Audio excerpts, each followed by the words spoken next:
د مشهورې افسانه نګارې، لیکوالې او براډکاسټرې زیتون بانو په اعزاز او یاد کې درنه دستوره.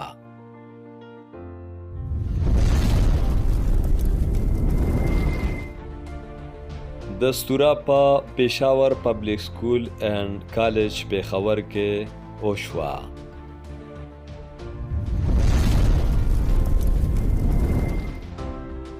د تیرو کلونو په شان دا ځل هم د دوستي پېښور لټریچر فیسټیول لړۍ دوام لري. د پېښورین لټرري سوسایټي په مرسته Peshawar public school and college Peshawar کې د صدارتي ایوارډ یافته افسانه نګارې، شاعرې او لیکوالې محترمه زیتون بانو په یاد او اعزاز کې درنه ادبي دستوره وشوه. دستوره کې نومیالو ادیبانو، شاعرانو، لیکوالانو professor doctor Abasin Yousafzai, professor Nasir Ali Syed, Bushra Farrukh, Samina Qadir, Kulsoom Zeb, د Peshawar public school and college principal professor Iftikhar Ahmad Khan, د محترمه زیتون بانو لور پروفیسر افشا بانو، د Dosti Peshawar literature festival organiser Ijaz Khan, د پېښورین لټرري سوسایټي مشر شیرعالم شینواري او د ځینې نورو شخصیتونو په شمول ګڼ شمېر زده کوونکو ګډون وکړ. پروفیسر ډاکټر عباسین یوسفزئی په خپله وینا کې د محترمه زیتون بانو په افسانو، شاعرۍ، کتابونو، ژوند، ادبي تګ و دو، ډرامه نګارۍ، افسانه نګارۍ، ناول نګارۍ او ریډیو او ټي وي د لارې د هغې په ادبي، علمي او ټولنیزو خدماتو رڼا واچوله او د خپل اردو تحقیقی کتاب زیتون بانو شخصیت اور فن نه کوټلې حوالې ورکړې. نورو ویناوالو خپل خیالات داسې څرګند کړل چې د بانو اپا سره زما یو اوږد ژوند تیر شوی دی د ریډیو په پروګرامونو کې. د هغې نه علاوه بانو اپا ما د خپلې مور سره په خپل کور کې ناسته لکه د یو ملګري په حیث باندې هم لیدلې وه. هغې ته هر څوک د بچو په شان ښکارېدو او هر چا ته هغه خپله مور ښکارېده. ما ته به اکثر وي چې زه ویم چې څه دې په زړه کې راځي که نه هغه لیکه، بلکل شرم مه محسوسوه، د خلکو پروا مه کوه. هغې مې ما په ریډیو کې چې کم ټایم تېر کړی دی نو خلکو زما سره ډېر عجیبه سلوک کړی دی، خو ما خپل هغه عین نه دی پرېښی چې څه مې په زړه کې راتله هغه مې لیکلي دي. د خلکو هر څه مې خو ما د چا پروا نه ده کړې. یو ځل مونږ په لاره باندې داسې روان نو یو ګل ټوکېدلی و، مونږ ورته په پښتو کې شمکې وایو، زیړ شانتې ګل پکې کېږي. نو بانو په هغې ګل ته داسې کتل نو بیا ما ته وویل دې ګل ته زه ګورم نو زه یم چې دا ګل دومره ښایسته دی نو چې د دې هغه خالق به څومره ښایسته وي. زه د هغې دغه سوچ ته هم خوشحاله هم شوم او حیران هم شوم چې د دې په دې سوچ کې څومره ډیپت دی. دا د الله سره د خپلې مینې هغه اظهار په کم انداز باندې کوي. بانو په هغه د لارې هغه غنې، هغه جاړې، هغه ازغن بوټي، هغه ټول هغې مونږ ته هوار کړي دي او مونږ له یوه لاره را کړې ده. او بقول د هغې چې وي زه ویم چې دا به زما نه پس به دا بانو وي. ما ته به یې وي چې زما نه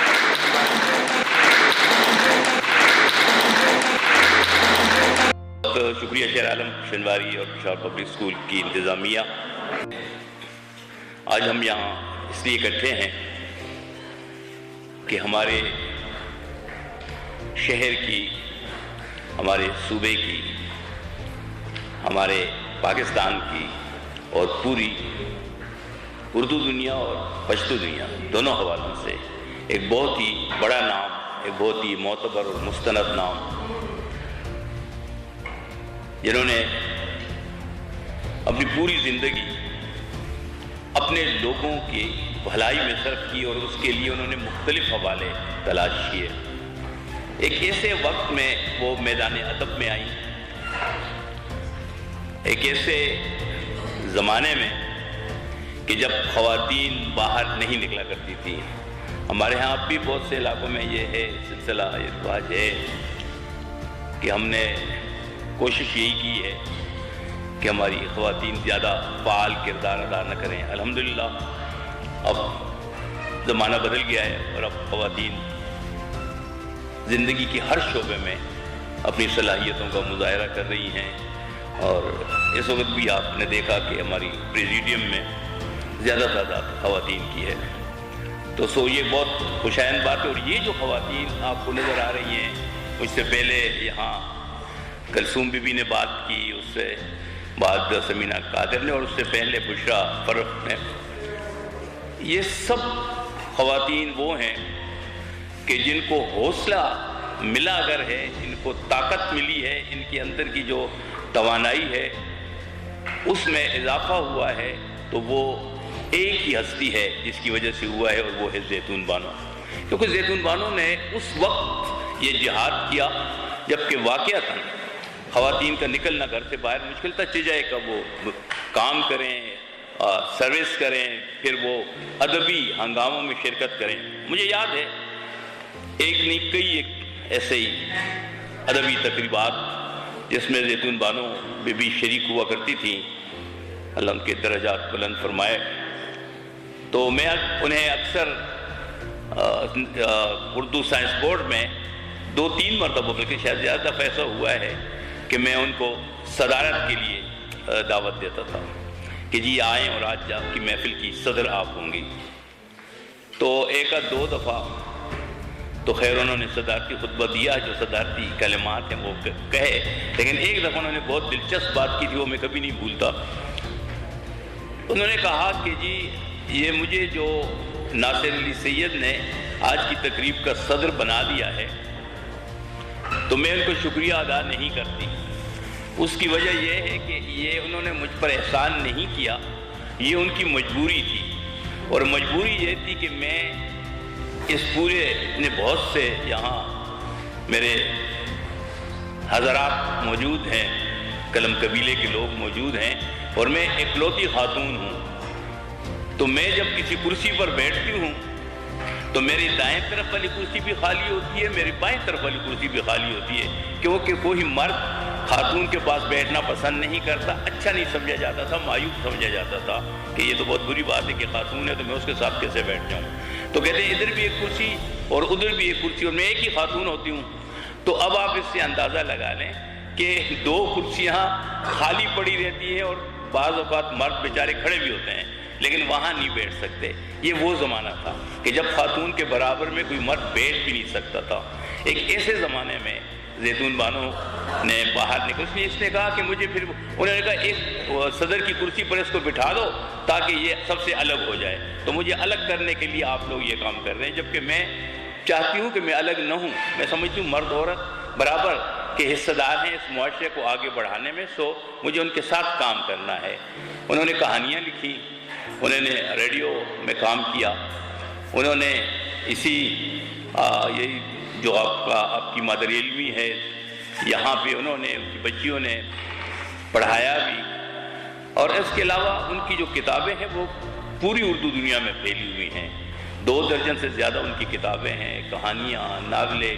پھر انہوں نے جو براڈ کاسٹنگ کا ان کا حوالہ ہے، پھر ٹیلی ویژن کے لیے انہوں نے لکھا، ٹیلی ویژن کے لیے انہوں نے لکھا، بلکہ 1 یا شاید 2 ڈراموں میں نے انہیں ایک بڑا بھرپور کردار بھی ادا کرتے دیکھا۔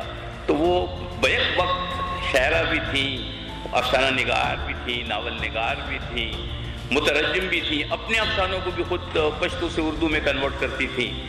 اور میں سمجھتا ہوں کہ افسانے کی دنیا کا صرف بڑا نام وہ نہیں ہے، بلکہ یہاں کی خواتین کے حوالے سے انہوں نے ایک بہت بڑا کام جہاد کا کیا کہ آج بہت سی خواتین اس میدان میں، آج اگر آپ کو سمینہ قادر کی کتابیں مسلسل نظر آ رہی ہیں، شاعری میں کلثوم زیب کی کتابیں، فکشن میں بھی، شاعری میں بھی، اور پھر کلثوم زیب جس طرح پورے پاکستان میں خیبر پختونخوا کی نمائندگی کر رہی ہیں، ان سب کی جن کو جو جرأت اور جو توانائی ملی ہے، میں سمجھتا ہوں کہ اس کے پیچھے زیتون بانو کا ہاتھ ہے، اور زیتون بانو کا وہ جہاد ہے جو انہوں نے اس زمانے میں کیا جب یہ سب کچھ بہت معیوب سمجھا جاتا تھا۔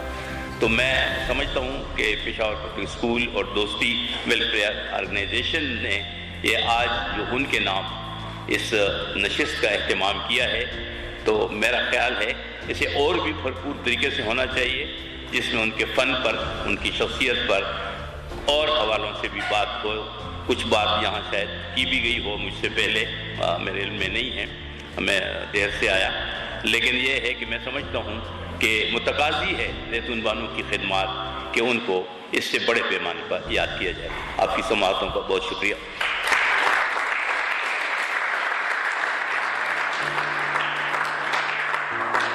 ډیره مننه بچو، تاسو ته پته چې وخت لنډ تنګ دی. یو د رحمان بابا شعر به وایم ناصر صاحب.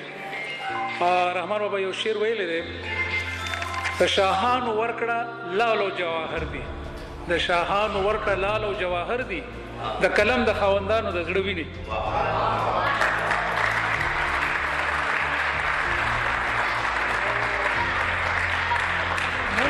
نو زه ډېره مننه کوم د دوستي لټریچر فیسټیول اجاز خان صاحب د هغې د تنظیم او د خپل تنظیم پېښور لټریچر سوسایټي افشا بانو چې دې ته دوی رالل او دې ته تاسو ته خبرې وکړلې. انشاءالله څه نه څه به ستاسو په ذهن کې د زیتون بانو د فن او د شخصیت په حواله وي.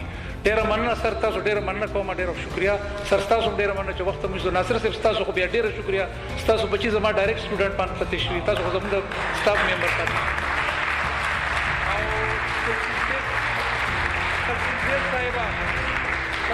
تاسو ډېره مننه چې تاسو خپل ټایم راویستو، ډېره زیاته مننه، ټول شکریه مننه کوم.